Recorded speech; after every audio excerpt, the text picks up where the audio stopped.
Thank you. Good morning, ladies and gentlemen. And everybody's still sleeping, right? Time to wake up. Hopefully I don't cough you to death. I've been dealing with some sinus issues, so please forgive me if I cough a couple times. But good morning. My name is Jason Burt. I am here with a good friend and colleague, Clint Walker, to talk to you about the very important topic of cybersecurity in the industrial space. How many of you guys are familiar with CISA? Quite a bit. That's good. When we first started doing this a few years ago, I maybe had one or two hands up. It's good to see that we're getting our name out there, kind of who we are, what we do, what we offer. For those of you that aren't familiar with CISA, we're comprised of 6 divisions. We have cybersecurity, infrastructure security, so think gates, guards, guns, physical security. They've been around for quite some time. Emergency communications, integrated operations, so we have a 24/7 operations center called CISA Central that intakes everything that we're seeing out in the field, puts out a lot of good threat and vulnerability information, and ensures that our partners are aware of the cyber and physical threats that we're facing.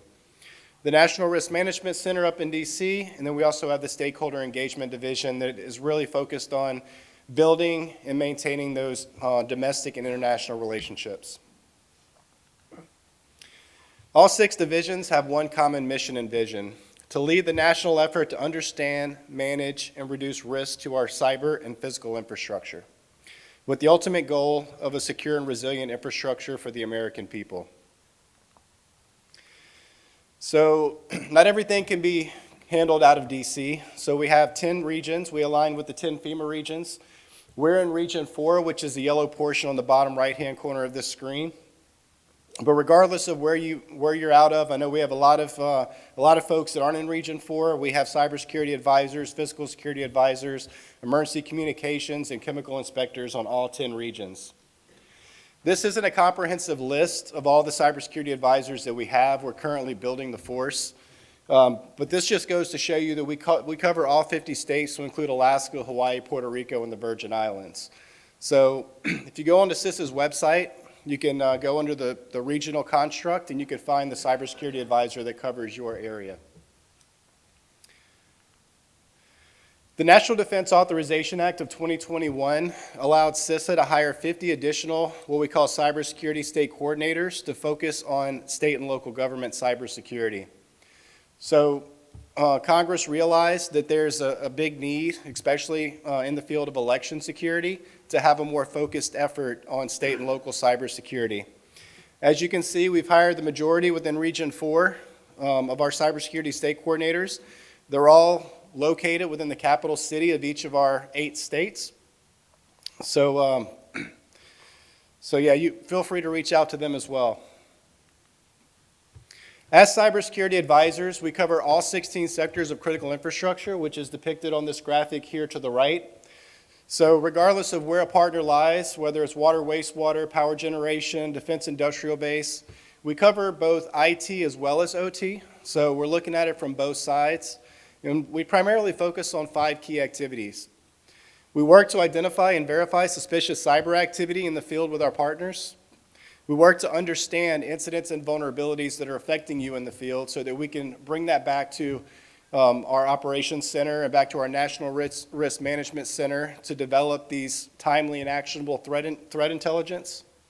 I think the most important thing that we do is build and maintain partnerships by getting out in front of you like we're doing today to kind of let you know who we are and what we offer and how we can help you should you find yourself with an incident.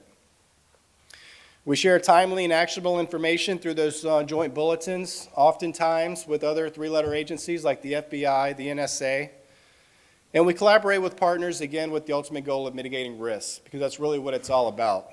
You know, we have a lot of risk in all the different day-to-day operations that we do.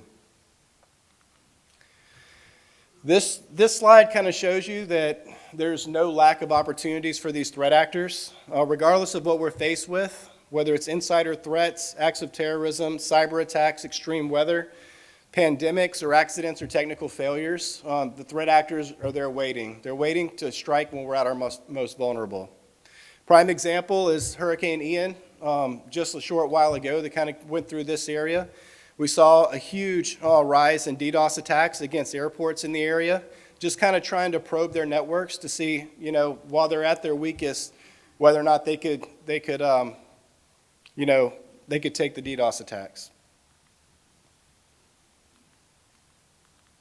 I don't know how that slide got in there twice. But really what we're looking at can be summed up into 4 different areas, or what we're most concerned about out in the field. Ransomware. I think we can all agree that ransomware is running rampant. There doesn't seem to be an end in sight. Whether it's WannaCry, ReEvil, Ryuk, Conti, we are making headway on some of these ransomware actors. The FBI has worked jointly with other nations to bring down some of their infrastructure, but they don't seem to be going away. Malware is another big thing that we're looking at. Wiperware such as NotPetya. Who's familiar with NotPetya? So NotPetya was huge, orchestrated by Russia against the Ukraine back in around 2015, 2016 timeframe.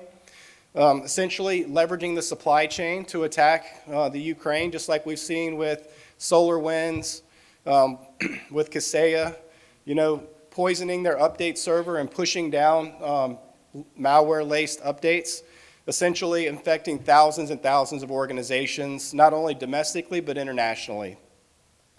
Advanced persistent threats, so your Russia, China, North Korea, Iran, these nation states that have unlimited resources to go after our critical infrastructure, and threats to external dependencies, such as your third-party vendors, infrastructure providers, service providers in the supply chain, which we'll cover more.